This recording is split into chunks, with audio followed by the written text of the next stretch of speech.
Namaste, you're welcome to See Yoga, and this is a foam rolling follow along video. So get ready, take your foam roller and get settled.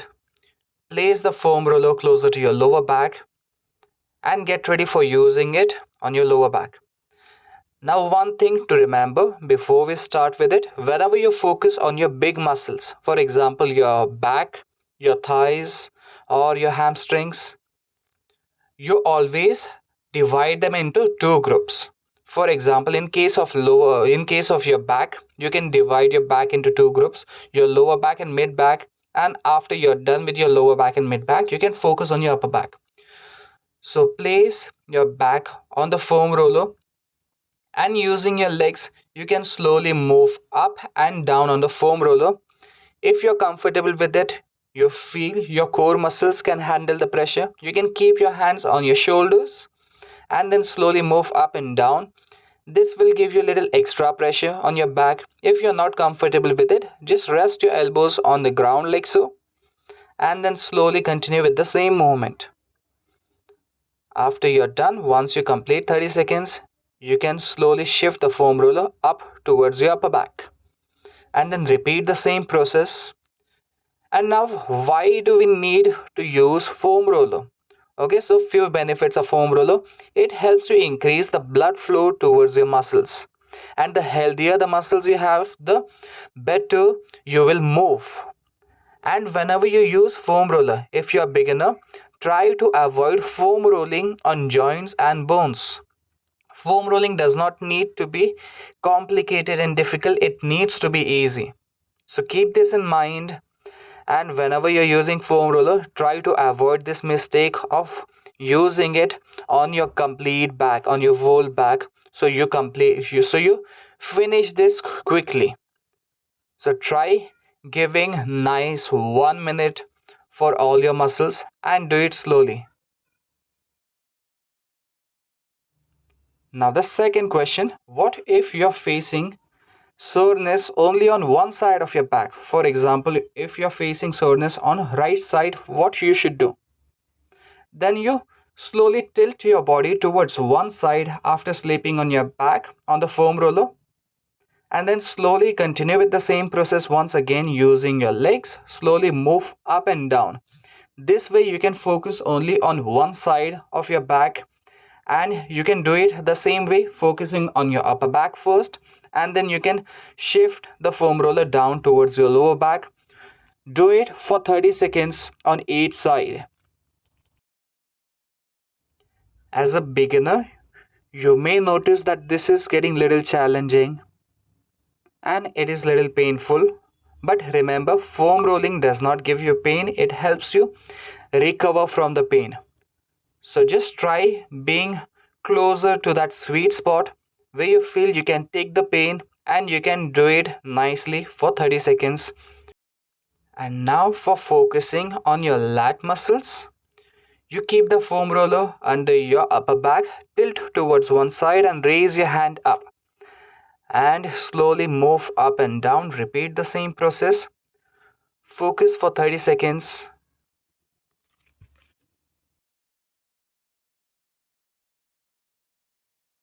Now slowly release and keep the foam roller under your hips.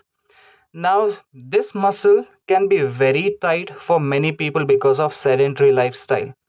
And if it is painful initially and you find the trigger points where you feel intense pressure, then you can spend little extra time working on those muscles until you feel relaxed. You will sit down like this, crossing your one leg. Just have you sit on the chair, taking support of your hand. You can place your hand behind, and now slowly by moving your knee, the folded knee, down towards the ground or away from the ground, you can focus on different areas of your hip muscles. Remember to give this muscle group little extra time if you need to. When you're done, slowly release and fold your other leg. Bring your ankle on top of your knee, and by moving your knee closer to the ground and away from the ground, you can target different areas on your hip muscles.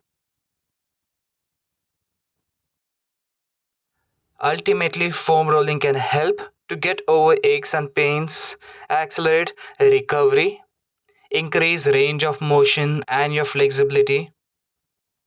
Once you're done, we will slowly move down towards hamstring. Now again you can follow the same principles. Divide the muscle in half and focus on your upper region first and then lower region where it connects to back of your knee. By moving your leg slightly towards the outer side or inner side, you can focus on the sides of your muscles.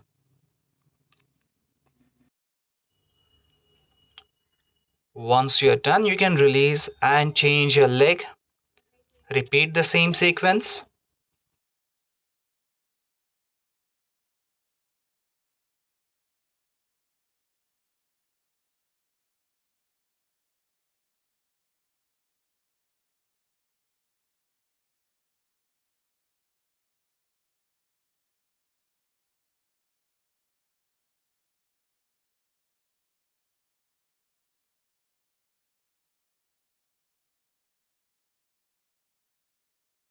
Now we'll slowly move down towards our calf muscle.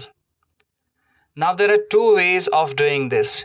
You can keep your right leg calf muscle on the foam roller and left leg on the ground, or else you can bring your left leg on top of your right leg, putting little extra pressure on your leg, on your calf muscle. You can, if you're able to bear your weight on your hands, you can follow this technique, or else you can do this technique, you can follow this technique, which I prefer sometimes when I'm not willing to take the pressure on my hands.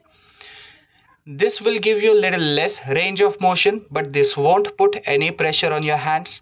And using your hands, you can press your knee down or you can put little pressure on your shin.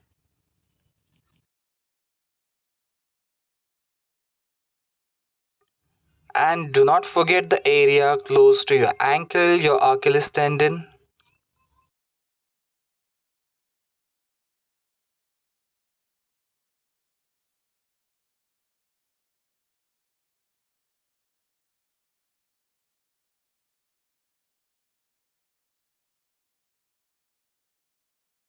Now there's another method of using foam roller for putting pressure on your calf muscles. You can keep foam roller between your hamstrings and your calf muscle and sit down on the foam roller. This is bit intense, so you can keep both of your hands down on the ground and shift little body weight forward towards your hands. This will reduce the pressure on your calf muscles, and you can do small movement forward and back and to move your hips towards your right and left. Now bringing your awareness towards muscle next to the shin bone, tibialis anterior, the muscle that helps you lift your foot up. So you go down in kind of a plank position, keeping your taking support of your elbow and your hand, and then you place your shin on the foam roller, turn your shin, rotate your shin slightly inward, rotate your leg slightly inward, and then try moving your leg slowly up and down on the foam roller. Do it slowly, and if you notice any pressure, you can spend a little more time on that muscle. Once you're done, bring the foam roller up towards your quads. Now you keep your leg on the foam roller like this. You can straighten your knee, and after that, slowly dividing it into two parts, slowly go up and down. If you notice any tightness around the muscle, spend a little more time. By turning your body slightly towards your right side, you can focus on the outer side of your quads. And you can do the same thing for the inner side of your quads. You just have to sleep on your stomach or go again into that plank position. Keep the foam roller sideways this time, just how I'm doing in the video, and then place your inner thigh on the foam roller. Slowly move in and out, slowly move your leg in and out.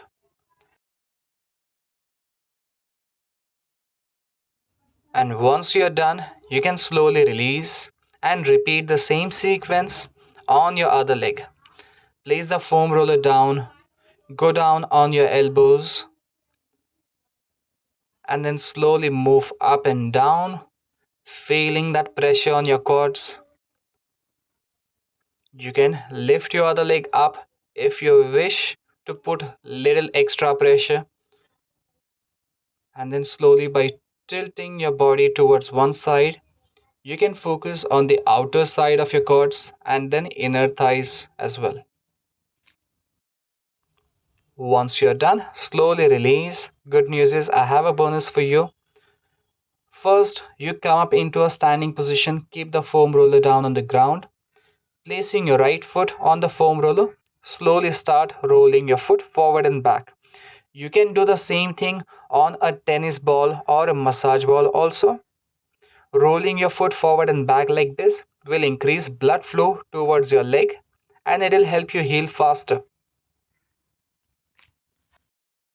And the second bonus is you lie down on your back, take the foam roller, lift your hips up and place the foam roller under your hips.